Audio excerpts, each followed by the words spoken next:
نور ہے اللہ اللہ اللہ اللہ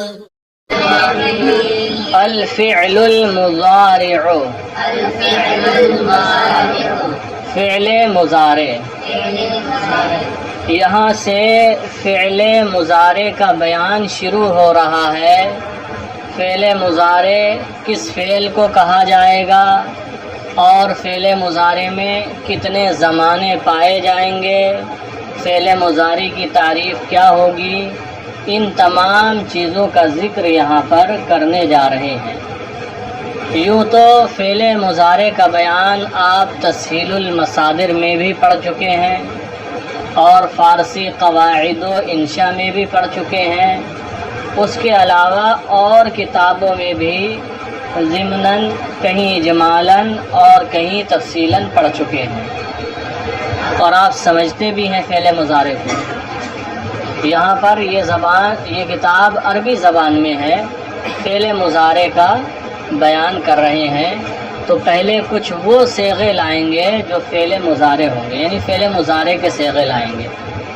اب وہ صیغے متکلم کے بھی ہو سکتے ہیں، حاضر کے بھی ہو سکتے ہیں، غائب کے بھی ہو سکتے ہیں۔ تو دیکھیں پہلے یہ کچھ مثالیں دے رہے ہیں، 8 مثالیں یہاں پیش کی ہیں، ان کو پڑھ لیں۔ الامثلہ مثالیں، الامثلہ مثالیں۔ پہلی مثال ہے، لکھا ہے اغسل یدی، اغسل یدی، ترجمہ ہوگا میں اپنے ہاتھ دھو رہا ہوں یا میں اپنے ہاتھ دھوؤں گا۔ چونکہ یہ فعل مضارع ہے اور فعل مضارع میں موجودہ زمانہ بھی پایا جاتا ہے اور آنے والا زمانہ جسے مستقبل کہتے ہیں وہ بھی پایا جاتا ہے۔ تو اغسل یدی، میں اپنے ہاتھ دھو رہا ہوں یا میں اپنے ہاتھ دھوؤں گا۔ یدی، یدینی تھا، کیا تھا؟ یدینی، یدن مانے ہاتھ، تثنیہ آتا ہے یدین، کیا آتا ہے؟ یدین۔ تو یدین آگے یا اضافت کی تھی، یدینی یا میرے ہاتھ، اور آپ جانتے ہیں جب تثنیہ کی اضافت کرتے ہیں اور جمع کی اضافت کرتے ہیں تو نون تثنیہ نون جمع گر جاتے ہیں۔ تو یدی یا، یدی دو یا ہے نا آخر میں، ایک ید کی یا ہے اور دوسری اضافت والی ہے، تو یا کا یا میں ادغام کر دیا، اس لیے یدیہ ہو گیا۔ مراد ہیں دونوں ہاتھ، کہ یہ یدیہ میرے 2 ہاتھ، تثنیہ کا صیغہ ہے، ٹھیک ہے۔ اغسل یدیہ، میں اپنے دونوں ہاتھ دھو رہا ہوں یا دھوؤں گا۔ مثال نمبر 2، البسو ثیابی، لبسا یلبسو کا معنی ہوتا ہے پہننا، الثوب کا معنی ہوتا ہے کپڑا، اس کی جمع ہے ثیاب، پھر ثیاب کی اضافت کر دی یائے متکلم کی طرف تو ہو گیا ثیابی، میرے کپڑے، ثیابی میرے کپڑے۔ البسو ثیابی، میں اپنے کپڑے پہن رہا ہوں یا میں اپنے کپڑے پہنوں گا۔ سمجھ میں آ رہا ہے ترجمہ؟ مثال نمبر 3، نلعب بالکرۃ، نلعب، لعب یلعب، سمع یسمع سے آتا ہے، اس کا معنی ہوتا ہے کھیلنا۔ نلعب فعل مضارع ہے، جمع متکلم کا صیغہ ہے، جمع متکلم کی علامت ہے نون، اس لیے اس میں نون ہے۔ تو نلعب بالکرۃ، الکرہ کا معنی گیند، بال، نلعب بالکرۃ، ہم گیند سے کھیلتے ہیں یا کھیلیں گے۔ پھر چوتھی مثال ہے نمشی فی الحقول، نمشی فی الحقول، مشا یمشی، ضربا یضرب سے آتا ہے، اس کا معنی ہوتا ہے چلنا، اس کا معنی ہوتا ہے چلنا۔ نمشی فعل مضارع کا کون سا صیغہ ہے؟ جمع متکلم کا، کیونکہ جمع متکلم کی علامت نون ہے، وہ اس کے شروع میں موجود ہے۔ الحقول یہ جمع ہے الحقل کی، اور الحقل کا معنی ہوتا ہے کھیت، الحقل معنی کھیت، اسی کی جمع ہے حقول۔ تو نمشی فی الحقول، ہم کھیتوں میں چلتے ہیں یا چلیں گے، ہم کھیتوں میں چلتے ہیں یا چلیں گے۔ پھر پانچویں مثال ہے ینبح الکلب، نبح ینبح کا معنی ہوتا ہے بھونکنا، کیا؟ بھونکنا۔ ینبح یہ فعل مضارع ہے، واحد مذکر غائب کا صیغہ ہے، کس کا؟ واحد مذکر غائب۔ پھر آگے ہے الکلب، الکلب کا معنی کتا، جمع کلاب آتی ہے۔ ینبح الکلب کتا بھونکتا ہے یا بھونکے گا۔ مثال نمبر 6 ہے ینتبہ الحارس، ینتبہ الحارس، انتبہ ینتبہ، انفطر ینفطر، باب انفعال سے ہے۔ انتبہ ینتبہ کا معنی ہوتا ہے بیدار ہونا، بیدار ہونا۔ ینتبہ الحارس، الحارس پہرے دار، کون؟ پہرے دار، پہرا دینے والا۔ ینتبہ الحارس پہرے دار جاگتا ہے یا جاگے گا۔ پھر مثال نمبر 7 تأکل البنت، تأکل اکل یأکل، نصر ینصر سے آتا ہے، اس کا معنی ہوتا ہے کھانا۔ تأکل کون سا صیغہ ہے؟ واحد مؤنث غائب کا، واحد مؤنث غائب کا۔ البنت کا معنی لڑکی، تأکل البنت لڑکی کھاتی ہے یا کھائے گی۔ آخری مثال ہے تزبل الوردۃ، تزبل الوردۃ، زبل یزبل،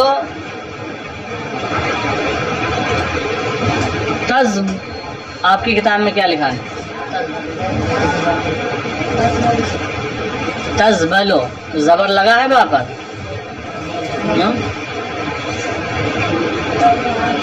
تزبلو ہوگا کیا؟ زبلا یزبلو، نصرا ینصرو، فتح سے نہیں ہوگا، یا پھر یہ ہوگا سمع سے، زبلا یزبل۔ تزبل الوردۃ، تو تزبلو کا معنی ہوتا ہے مرجھانا، کیا؟ مرجھانا۔ تزبلو کون سا صیغہ ہے؟ واحد مؤنث غائب کا۔ تزبل الوردۃ، الوردہ کا معنی گلاب، گلاب کا پھول۔ تزبل الوردۃ گلاب کا پھول مرجھا رہا ہے، گلاب کا پھول مرجھا رہا ہے یا مرجھائے گا۔ تو یہ 8 مثالیں بیان کی ہیں۔ کتنی مثالیں ہیں؟ 8۔ نمبر بھی پڑے ہوئے ہیں ساری مثالوں پر، آپ دیکھ سکتے ہیں۔ 8 مثالیں ہیں۔ پہلی مثال میں جو صیغہ ہے وہ کون سا ہے؟ اغسل واحد متکلم کا ہے، اور دوسری مثال میں جو صیغہ ہے وہ واحد متکلم کا ہے، اور تیسری مثال میں، اور چوتھی مثال میں، اور پانچویں مثال میں، اور چھٹی مثال میں، اور ساتویں مثال میں، اور آٹھویں مثال میں واحد مؤنث غائب۔ تو وہ صیغے بھی ہیں جن کے شروع میں یا ہے، وہ صیغے بھی ہیں جن کے شروع میں تا ہے، وہ صیغے بھی ہیں جن کے شروع میں الف ہے، اور وہ صیغے بھی ہیں جن کے شروع میں نون ہے۔ علامات مضارع کی تعداد کتنی ہے؟ 4 ہے۔ کون کون ہے وہ؟ الف، تا، یا۔ تو یہ جو 8 مثالیں دی ہیں ان میں سے بعض کے شروع میں الف ہے، تا ہے، یا ہے، نون ہے۔ تو یہ چاروں مثالیں اس طریقے، یہ 8 مثالیں اس طریقے سے دی ہیں۔ 2 کے شروع میں الف ہے، 2 کے شروع میں تا ہے، 2 کے شروع میں یا ہے، اور 2 کے شروع میں نون ہے۔ دیکھیں البحث، بحث۔ الکلمات الاولی فی الامثلۃ السابقۃ کلھا افعال۔ الکلمات الاولی فی الامثلۃ السابقۃ کلھا افعال. الکلمات الاولی پہلے والے کلمات، فی الامثلۃ السابقہ گزری ہوئی مثالوں میں. کتنی مثالیں گزری ہیں؟ 8. گزری ہوئی مثالوں میں پہلے والے کلمات کلھا سب کے سب افعال ہیں. کیا ہیں؟ پہلی گزری ہوئی مثالوں میں پہلے والے تمام کلمات افعال ہیں. گزری ہوئی مثالوں میں پہلے والے تمام کلمات آپ دیکھ لیجیے. اغسلو بھی فعل ہے، البسو فعل ہے، نلعبو فعل ہے. بولو، آواز نہیں ہے کیا منہ میں؟ نمشی فعل ہے، ینبحو فعل ہے، ینتبہو فعل ہے، اور تأکلو فعل ہے، تزبلو فعل ہے. تو گزری ہوئی مثالوں میں پہلے والے تمام کلمات افعال ہیں. کیا ہیں؟ اب دلیل. لأن كل منها يدل على عمل في زمن خاص. لأن كل منها اس لیے کہ ان میں سے سب يدل على عمل کسی کام پر دلالت کر رہے ہیں. کام پر یعنی کام کے حصول پر، کام کے پائے جانے پر. فی زمن خاص خاص زمانے میں، اس لیے کہ ان میں سے سب کسی خاص زمانے میں کسی کام کے حصول پر یا کسی کام کے پائے جانے پر دلالت کر رہے ہیں.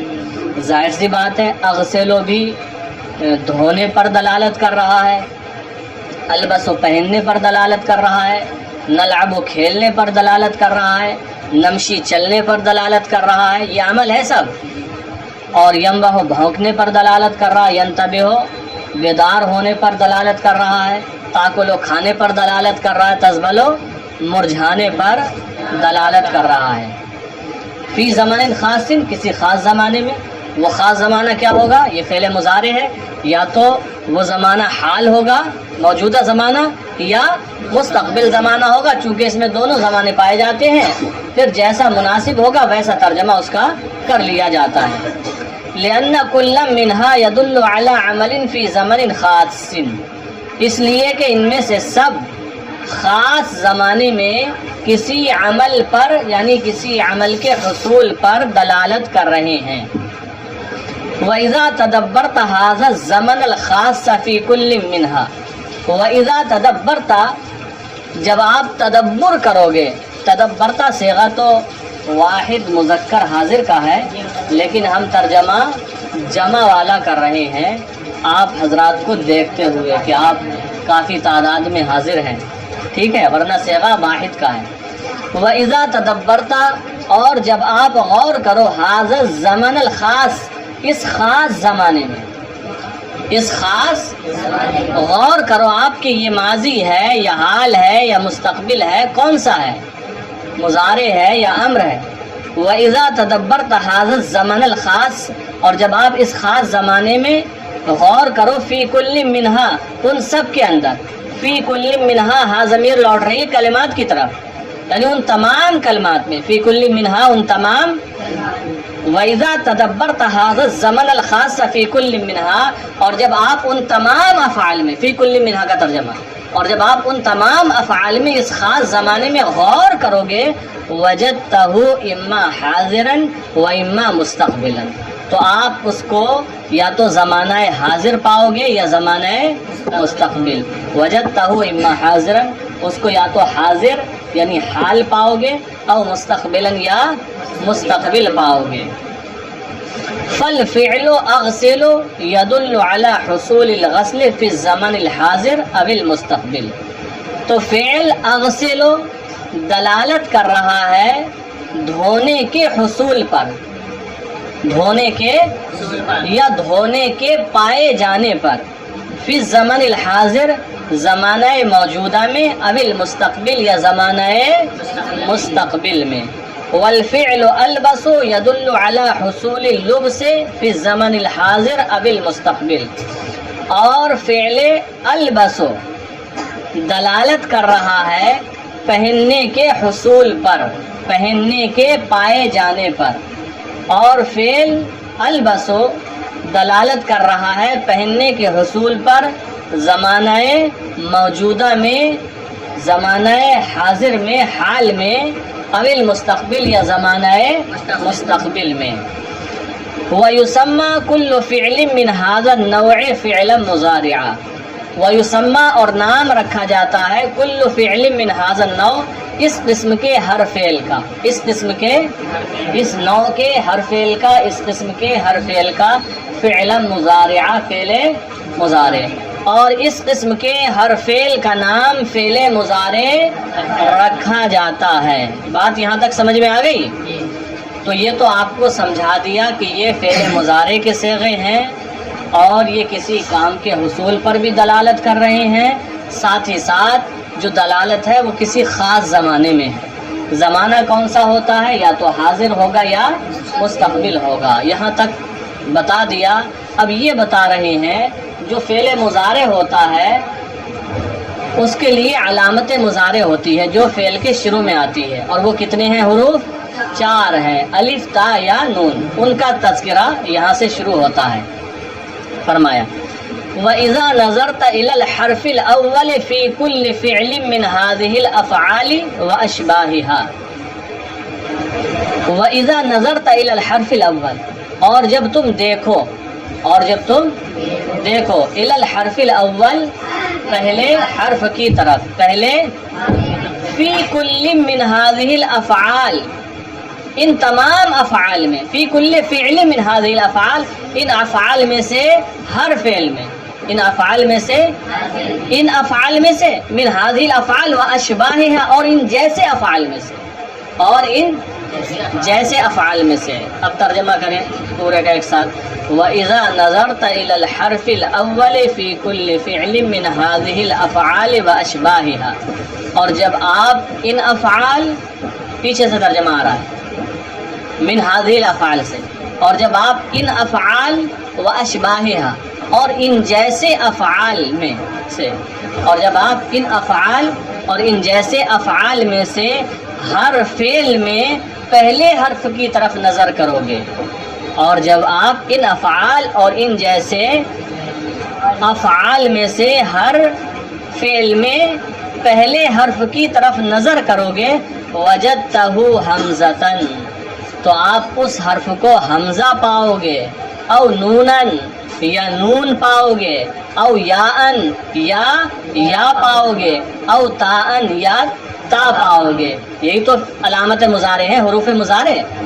تو آپ اسے یا حمزہ پاؤ گے، یا نون پاؤ گے، یا پاؤ گے، یا تا پاؤ گے۔ پھر فرمایا وَتُسَمَّى هَذِهِ الْأَحْرُفُ الْأَرْبَعَةُ أَحْرُفَ الْمُضَارِعَ، وَتُسَمَّى اور نام رکھا جاتا ہے هَذِهِ الْأَحْرُفُ الْأَرْبَعَةُ ان 4 حرفوں کا، ان 4 حرفوں کا کیا رکھا جاتا ہے نام؟ احرف المضارع، حروف مضارع، حروف مضارع، اور ان 4 حرفوں کا نام حروف مضارعہ رکھا جاتا ہے، ان 4 حرفوں کا نام حروف مضارع رکھا جاتا ہے۔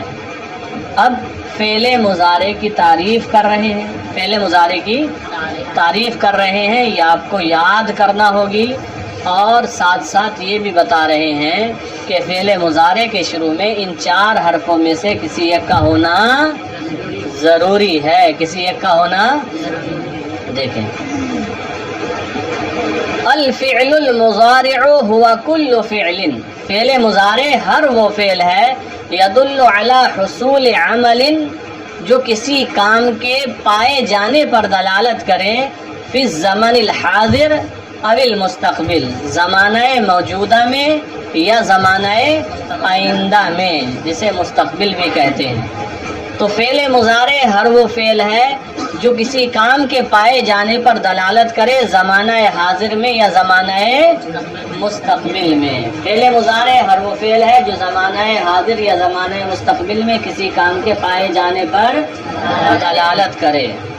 پھر فرمایا ولا بد ان يكون مبدوءا بحرف من احرف المضارع، ولا بد اور ضروری ہے ان يكون مبدوءا کہ وہ شروع ہو رہا ہو، بحرف من احرف المضارع حروف مضارع میں سے کسی ایک حرف کے ساتھ، ضروری ہے کہ وہ شروع ہو رہا ہو حروف مضارع میں سے کسی ایک حرف کے ساتھ۔ اور وہ حروف مضارع ہیں کیا وہ بتا رہے ہیں، وہی الحمزۃ والنون والیاء والتاء، اور حروف مضارع حمزہ اور نون اور یا اور تا ہیں، اور حروف مضارع حمزہ اور نون اور یا اور تا ہیں۔ تو آپ حضرات اس درس کو توجہ کے ساتھ پڑھیں اور جو بحث ہے نا اس کا ترجمہ صحیح طریقے سے لگائیں۔